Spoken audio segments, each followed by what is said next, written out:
Military power की दुनिया में दो नाम अक्सर चर्चा में रहते हैं, लेकिन वजहें बिल्कुल अलग हैं।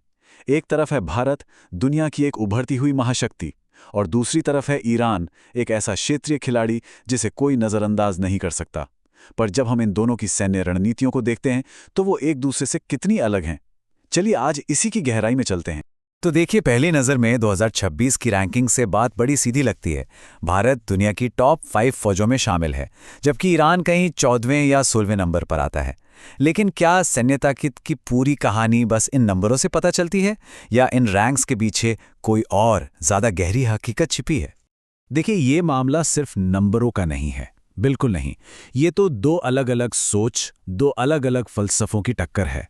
इस पड़ताल में हम यही देखेंगे कि कैसे इनकी सैन्य नीतियां इनके हर फैसले को आकार देती हैं, इनकी रणनीति, इनका खर्च, इनके हथियार, और इससे हमें आज के दौर की जंग के बदलते तरीकों के बारे में बहुत कुछ सीखने को मिलेगा। तो चलिए शुरू करते हैं इन दोनों देशों की सैन्य सोच के केंद्र से। वो कौन सी बुनियादी पहचान है जो इनके हर मिलिट्री एक्शन को गाइड करती है? भारत को आप एक तरह से सिक्योरिटी प्रोवाइडर की तरह देख सकते हैं। मतलब एक ऐसा देश जिसका मकसद है एक बड़ी हाईटेक आर्मी बनाना, जो ना सिर्फ अपने पड़ोस में बल्कि खास तौर पर इंडो पैसिफिक रीजन में स्थिरता बनाए रखे और चीन जैसे बड़े प्लेयर्स को भी एक मजबूत संदेश दे।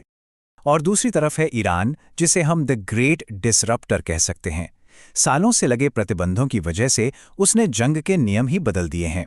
वो पारंपरिक तरीकों से मुकाबला नहीं करता, बल्कि वो अपने दुश्मनों को परेशान करने के लिए कम खर्चीले लेकिन असरदार हथियार और प्रॉक्सी फोर्सेस का इस्तेमाल करता है। और अब बात और भी साफ हो जाती है जब हम पैसे की बात करते हैं। इन दोनों देशों के डिफेंस बजट इनकी अलग अलग सोच का बिल्कुल साफ आईना है। यहां नंबर्स को देखिए। ये सिर्फ एक मामूली फर्क नहीं है, ये जमीन आसमान का अंतर है। भारत का बजट ईरान से 10 गुना से भी ज्यादा बड़ा है। तो सवाल यह है कि यह जबरदस्त अंतर इनकी सैन्य ताकत को कैसे तय करता है। भारत का ये जो $86.1 बिलियन का भारी भरकम बजट है, ये सिर्फ विदेश से हथियार खरीदने के लिए नहीं है। इसका एक बड़ा हिस्सा अब देश के अंदर ही डिफेंस इंडस्ट्री को खड़ा करने पर खर्च हो रहा है। ये आत्मनिर्भरता की तरफ एक सोचा समझा कदम है। ईरान की हकीकत बिल्कुल अलग है।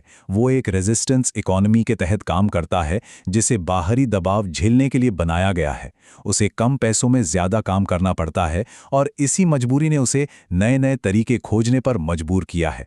तो ठीक है, बजट का इतना बड़ा अंतर आखिर इनके हथियारों के जखीरे में कैसे नजर आता है? आइए देखते हैं कि ये दोनों देश अपना पैसा किस तरह के हथियारों पर लगा रहे हैं।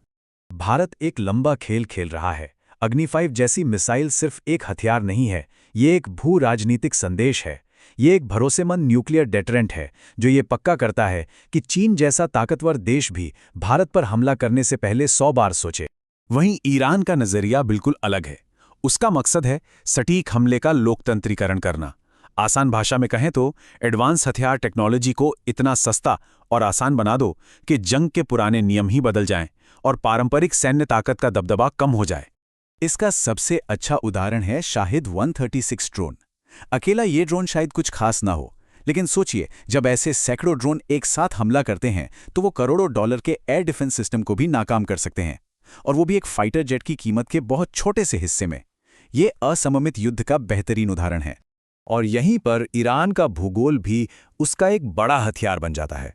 स्ट्रेट ऑफ हॉर्मुज़, जहां से दुनिया का बहुत सारा तेल गुजरता है, वो उसके कंट्रोल में है। मतलब वो जब चाहे पूरी दुनिया की एनर्जी सप्लाई में खलबली मचा सकता है। लेकिन इस मॉडल में एक बड़ी कमजोरी भी है।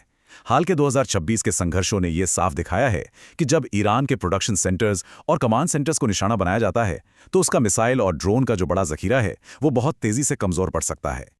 अच्छा, हथियारों के अलावा किसी भी सेना की असली ताकत होते हैं उसके सैनिक। तो चलिए अब देखते हैं कि इन दोनों देशों के फोर्स स्ट्रक्चर और उनकी रणनीतियों में क्या फर्क है। नंबर्स के हिसाब से देखें तो भारत के पास साफ तौर पर बहुत बड़ी सेना है, जो उसकी विशाल आबादी का नतीजा है। लेकिन जैसा कि हमने पहले भी बात की, सैन्य शक्ति में सिर्फ गिनती ही सब कुछ नहीं होती। और ये सिर्फ नंबर्स की बात नहीं है, ये उनकी बनावट की भी बात है। भारत की सेना एक प्रोफेशनल वॉलंटियर सेना है, जिसका फोकस तकनीकी कुशलता पर है। वहीं ईरान का मॉडल बिल्कुल अलग है, जहां अनिवार्य भर्ती है और एक दोहरी संरचना वाली फोर्स है, जिसे सबसे पहले हुकूमत की सुरक्षा के लिए बनाया गया है। ईरान का ये दोहरी संरचना वाला सिस्टम बड़ा अनोखा है। एक तरफ है रेगुलर आर्मी जिसे अर्तश कहते हैं और दूसरी तरफ है वैचारिक फोर्स IRGC। ये सिस्टम हुकूमत के प्रति वफादारी पक्की करने के लिए है, लेकिन हाल के तनाव ने दिखाया है कि इन दोनों के बीच संसाधनों और ताकत को लेकर आंतरिक खींचतान भी है। तो इन दोनों अलग अलग रास्तों को समझने के बाद इस एक महाशक्ति और एक विद्रोही की कहानी से हम आखिर क्या नतीजा निकाल सकते हैं? भारत का रास्ता है लंबा और टिकाऊ। वो एक ऐसी सैन्य ताकत बना रहा है जो न सिर्फ आज की चुनौतियों का सामना कर सके, बल्कि आने वाले दशकों में एक वैश्विक शक्ति के रूप में उसकी जगह भी मजबूत करे। वहीं ईरान का मॉडल एक कांच की तोप जैसा है। मतलब जब वो हमला करता है तो बहुत विनाशकारी होता है, लेकिन लगातार दबाव में उसके बिखरने का खतरा भी रहता है। 2026 की घटनाओं ने ये दिखाया है कि वो बहुत नुकसान पहुंचा सकता है, लेकिन शायद एक लंबी लड़ाई के लिए नहीं बना है। और आखिर में ये पूरी तुलना हमें एक बहुत बड़े सवाल पर लाकर खड़ा कर देती है। 21वीं सदी में सैन्य ताकत का असली मतलब क्या है? क्या ये भारत जैसी भारी भरकम पारंपरिक ताकत है, या फिर ईरान जैसा चतुर, व्यवस्था को चुनौती देने वाला इनोवेशन? जैसे जैसे दोनों देश आगे बढ़ेंगे, शायद इसका जवाब हमारी सोच से कहीं ज्यादा जटिल होगा।